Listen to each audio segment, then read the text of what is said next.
کربلا کے بعد سارا قافلہ مدینے آ گیا. حضرت حسین رضی اللہ تعالیٰ عنہ کی بڑی بہن حضرت سیدہ زینب نے ساری زندگی یزید کے ہاں گزاری، اس لیے کہ ان کے ہاں ان کی ستیلی بیٹی تھی. وہ ستیلا داماد تھا ان کا، ستیلی بیٹی تھی. اگر کوئی انکار کرے، مجھے گالیاں مت بکیے گا، میں علمی گفتگو کر رہا ہوں، دلائل کے میدان میں گفتگو کر رہا ہوں، مفروضہ قائم نہیں کر رہا ہوں، گالیاں نہ نکالو. یہ کہہ دینا حضرت حسین کا دشمن ہے، یزید کی تعریفیں کر رہا ہے، یہ نہیں. دلائل کے میدان میں آؤ، میری پریشانی دور کرو، میری پریشانی دور کرو اور مجھے بتاؤ حضرت سیدہ زینب رضی اللہ تعالی عنہا جو حضرت سیدنا حسین رضی اللہ تعالیٰ عنہ کی ہمشیرہ ہیں، ان کا مزار کہاں ہے؟ میری پریشانی حل کرو، بولو. حضرت زین العابدین مدینہ، ان کی قبر منور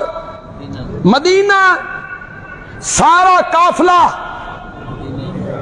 واپس آیا مدینہ. حضرت زینب کی قبر مبارک کہاں ہے؟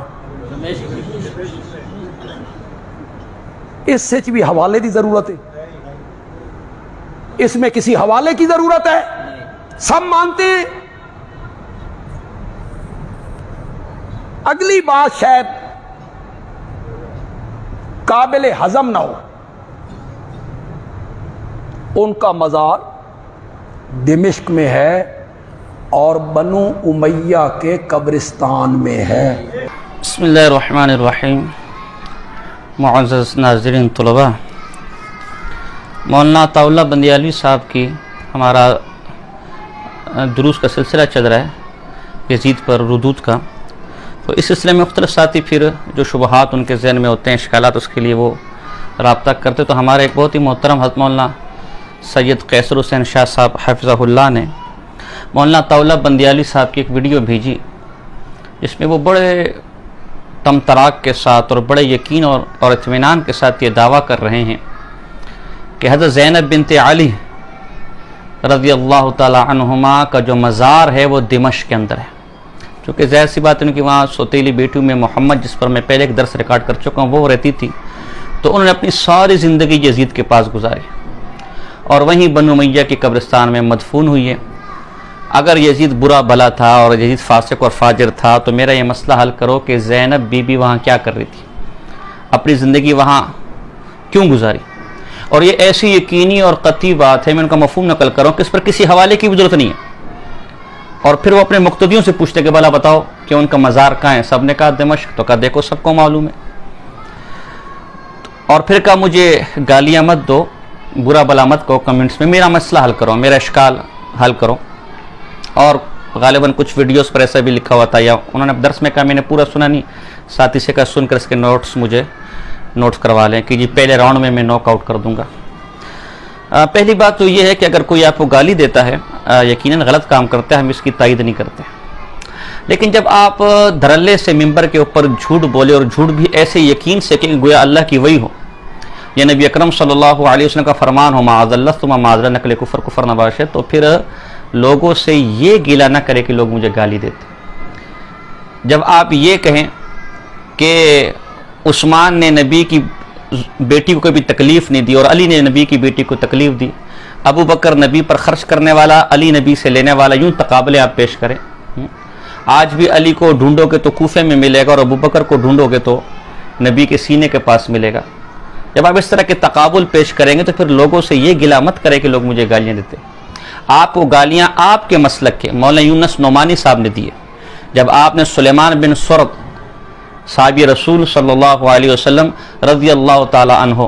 جب انہیں سبائی گماشتہ کہا تو آپ کو گالیاں آپ کے مسلک کے مناظر مولانا یونس نعمانی صاحب نے دی. آپ کو گالیاں آپ کے مسلک کے مناظر مولوی عثمان نے دی، جب آپ نے اپنی کتاب واقعہ کربلا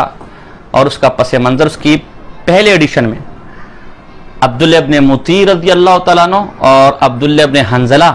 رضی اللہ تعالیٰ عنہما جیسے جلیل القدر صحابی کو شریر کا آپ نے اس کے دوسرے ایڈیشن میں صفحہ نمبر 118 پر اس عبارت کو بدل دیا اور کہا کہ یزید جب ان کے مخالفین نے یزید پر الزامات لگے کہ وہ شراب پیتا ہے، بے نماز اور بد کردار ہے، تو یہ الزامات مزالہ کون لگا رہا ہے؟ یہ صحابی رسول لگا رہے ہیں۔ تو میں آپ سے پوچھتا ہوں کہ جو کسی پر شراب خوری کا الزام لگا کیا وہ حد قذف میں محدود ہے یا نہیں؟ مجھے اس کا جواب دے۔ تو جب اس کے جواب میں کوئی آپ کو گالیاں دے تو اس پہ ناراض نہ ہو۔ آپ نے اس کتاب کے اندر پوری کتاب میں یہ واویلا مچایا کہ یزید کو فاسق فاجر سبائی کہتے ہیں، لوط ابن ابی مخنف کہتا ہے، حالانکہ 14 صدیوں کا یزید کے فسق و فجور پر اتفاق ہے۔ تو اگر اس جھوٹ پر کوئی آپ کو کہ آپ نے پوری امت کو سبائی کہہ دیا کوئی گالیاں دیتا ہے تو اس پہ ناراض نہ ہو۔ بندے کو اپنا کردار دیکھنا چاہیے کہ آخر نوبت یہاں تک کیوں پہنچی۔ اس میں بھی آپ دیکھیں ممبر رسول صلی اللہ علیہ وسلم پر بیٹھ کے سنت کے مطابق داڑھی ہے، آپ ایک عالم دین کہلاتے ہیں، اتنے یقین کے ساتھ آپ اپنی عوام کے سامنے جھوٹ بول رہے ہیں اور لوگ بھی دھڑ دھڑ شیئر کر رہے ہیں جیسے کوئی ابھی بھی وہی نازل ہوئی ہے کہ سب کا اس پر اتفاق ہے کہ جی زینب بی بی وہ دمشق میں مدفون ہے اور بنو امیہ کی قبرستان میں مدفون ہے، اور اتفاق کون کر رہے ہیں؟ جو نیچے آپ کے مقتدی بیٹھے ہوں۔ اگر اس طرح کے لوگوں سے اتفاق کروانا ہے پھر تو ہر مولوی اپنے مقتدی کو بیٹھا اور کہے کہ یزید شرابی تھا کبابی تھا، پھر تو بس ہو گیا نا کام۔ عجیب بات ہے کہ 14 صدیوں کے علماء کا اس پہ اتفاق ہے کہ یزید فاسق اور فاجر ہے۔ امام ذہبی جیسا آدمی لکھتا ہے کہ یزید شراب خور تھا، صراحتاً لکھتا ہے کہ یزید شراب خور تھا، اس کو تو آپ تسلیم کرنے کو تیار نہیں ہیں کہ جی یہ سبائیوں کی اڑائی ہوئی گپ ہے،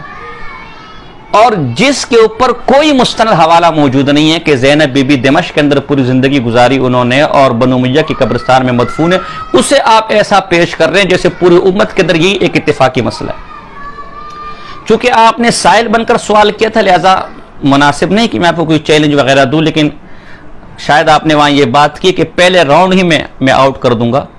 تو حضرت صاحب آپ پہلے راؤنڈ میں کیا آؤٹ کریں گے؟ آپ نے پہلی بول ہی 9 بول کروائی ہے۔ میں آپ کو چیلنج دیتا ہوں بڑی ذمہ داری کے ساتھ، میں نے آپ کے اس اتنے یقین کے ساتھ جھوٹ بولنے کے بعد دوبارہ تاریخ دیکھی، البدایہ دیکھا، تاریخ دمشق دیکھی، الکامل ابن اثیر دیکھی، ابن جوزی کی تاریخ دیکھی، اور انصاب الاشراف دیکھا، المعارف دیکھا ابن قتیبہ کی، کہ شاید مجھے مل جائے، اتنے یقین سے آدمی کہہ رہا ہوں، لیکن مجھے نامراد ان کتابوں سے لوٹنا پڑا۔ تو اول تو میرا یہ چیلنج آپ کو ہے کہ پوری امت کس پہ اتفاق ہے، مجھے یہ اجماعی اور اتفاقی مسئلہ بیان کر کے دے دے کہ کس نے لکھا ہے کہ بی بی زینب کی قبر مبارک یہ دمشق کے اندر بنو امیہ کی قبرستان میں مدفون ہے اور ساری زندگی یزید کے ساتھ گزاری، یزید کے دربار میں گزاری۔ میں اس پر غور و فکر کر لوں گا، کبھی آپ پیش نہیں کر سکتے۔ بلکہ شیخ الاسلام امام ابن تیمیہ رحمہ اللہ نے یہ مجموعہ فتاوی ان کے اس کی جلد نمبر 14 پر یہ جتنے صحابہ کی طرف منسوب قبریں عراق فلسطین کے اندر شام کے اندر ان سب کا انکار کیا ہے کہ یہ سب اکثر ان میں سے کذب اور جھوٹ ہے، یہ سب جھوٹ ہے کہ وہاں فلاں راہ سے حسین پڑا ہوا ہے، فلاں علی کا مشہد ہے، فلاں کا مشہد ہے۔ البتہ اس کے مقابلے میں تاریخ دمشق کے اندر اور ابن جوزی نے المنتظم کے اندر اور ابن اثیر نے الکامل کے اندر یہ بات لکھی ہوئی ہے کہ جب بی بی زینب اور یہ لٹا پٹا قافلہ یزید کے دربار میں حاضر ہوا، یزید بڑا خوش ہوا شروع میں اس کو دیکھ کر، بعد میں جب دیکھا کہ لوگ لان تان کر رہے ہیں تو افسوس کیا، تو ایک سرخ رنگ کا بےایمان اٹھا اور اس نے یزید سے مطالبہ کیا کہ اس پہ جو فاطمہ بنت علی ہے یہ مجھے بطور لونڈی دے دے، معاذ اللہ ثم معاذ اللہ۔ وہ بڑی گھبرائی اور حضرت بی بی زینب کا پہلو پکڑ لیا، تو بی بی زینب نے کہا کہ قطعاً نہیں، ایک مسلمان عورت ہے، آل رسول ہے، قطعاً تمہاری باندی اور لونڈی معاذ اللہ نہیں بن سکتی۔ تو یزید بدبخت نے اس موقع پر کہا کہ اگر میں چاہوں تو میں یہ حکم دے سکتا ہوں اور معاذ اللہ اس کو بطور باندی اس مردار آدمی کو دے سکتا ہوں۔ تو اس موقع پر بی بی زینب نے کہا کہ قطعاً نہیں، جب تک تو اپنا دین نہ بدل دے، جب تک مرتد نہ ہو جائے، دین مصطفیٰ صلی اللہ علیہ وسلم کو چھوڑ نہ دے، تو قطعاً ان میں سے کسی کو بطور باندی پیش نہیں کر سکتا۔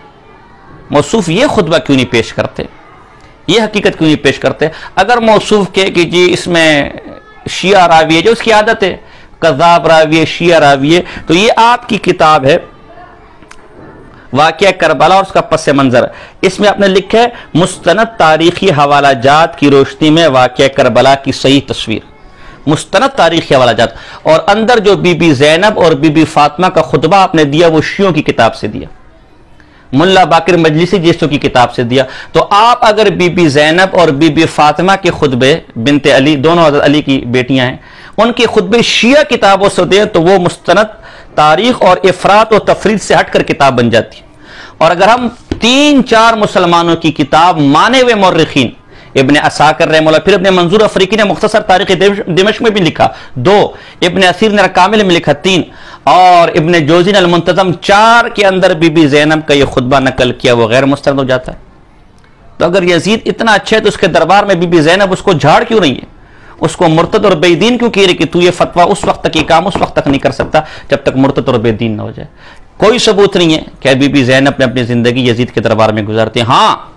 تاریخ دمشق، مختصر تاریخ دمشق اور الکامل ابن اثیر کے اندر یہ ہے کہ پھر نعمان بن بشیر کو آپ نے حکم دیا حضرت کو کہ ان کو اچھی طرح اعزاز و اکرام کے ساتھ اس پورے قافلے کو ایک امین شخص کو ان کو بروالی مقرر کر کے، نگہباں مقرر کر کے انہیں مدینہ واپس بھیج دو، یہ سارا قافلہ مدینہ واپس چلا جائے، وہاں خوش و خرم عزت کے ساتھ انہیں مدینہ تک چھوڑ دو۔ تو تاریخ میں بی بی زینب کا واپس مدینہ لوٹنا تو ملتا ہے، لیکن دمشق کے اندر ہاں یہ میں مانتا ہوں کہ کوئی قول مل جائے گا، وہ قول مصر کا بھی ہے، وہ قول دمشق کا بھی ہے، وہ قول مدینہ کا بھی ہے، 3 قول ہیں، لیکن پوری امت کا اس پہ اتفاق ہو،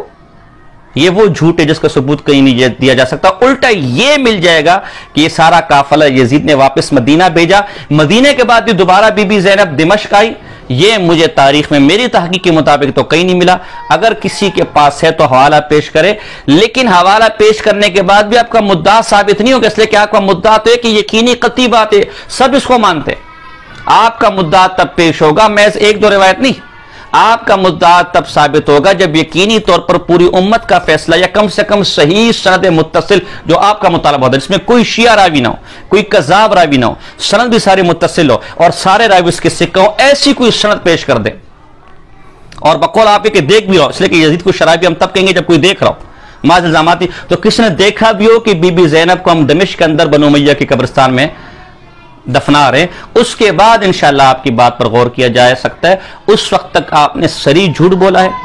صریح کذب بیانی کی، اور اگر آپ کو کوئی اس پر جھوٹا بولے یا غلط بیانی کرنے والا بولے اس پر آپ ناراض نہ ہو، آپ اس پر کہ مجھے گالیاں نہیں، حقیقت حال ہے، تو آپ سے گزارش ہوگی کہ آپ کا مسئلہ یہ کہ آپ نے جھوٹ بولا، آپ نے کہا میرا مسئلہ حل کرو، تو مسئلہ آپ کا حل اس لیے نہیں ہوا کہ آپ نے جھوٹ بولا، غلط بیانی کی۔ جب آپ صحیح طرح سے واقعات کو دیکھیں گے اور علماء اہل سنت کی عبارات کی روشنی میں دیکھیں گے تو انشاءاللہ آپ کو کبھی کوئی الجھن، کبھی کوئی مسئلہ نہ ہوگا۔ وما علینا الا البلاغ المبین۔